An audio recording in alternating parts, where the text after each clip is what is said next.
బాసర మహాకాళి అమ్మవారి ఉపాలయంలో సంచలనం సృష్టించిన చోరీ కేసు మిస్టరీ వీడింది. కేవలం 10 రోజుల్లోనే ఈ కేసుని ఛేదించారు పోలీసులు.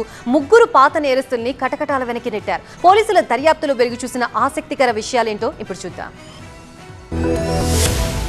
గత నెల 23న అర్ధరాత్రి వేళ బాసర మహాకాళి ఉపాలయంలో దొంగలు బీభత్సం సృష్టించారు. ఆలయ ఉత్తర ద్వారం గుండా మొదటి అంతస్తులోకి చొరబడిన దుండగులు అమ్మవారికి చెందిన కిలో 200 గ్రాముల వెండి కిరీటాన్ని, హుండీని ఎత్తుకువెళ్లారు. ఆ తర్వాత హుండీలోని నగదును తీసుకుని వేదవ్యాస గుట్టల దగ్గర హుండీని పారేసి పరారయ్యారు. ఈ చోరీని సవాల్గా తీసుకున్న జిల్లా ఎస్పీ కేసు దర్యాప్తు కోసం 6 ప్రత్యేక బృందాలను రంగంలోకి దింపారు.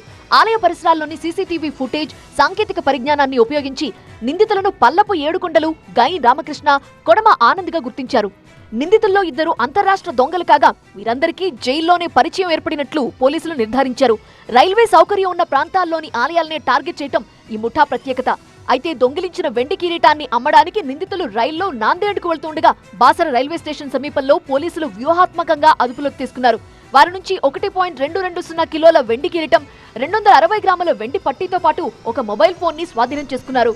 10 రోజుల్లోనే కేసును ఛేదించిన పోలీసులను ఉన్నతాధికారులు అభినందించారు.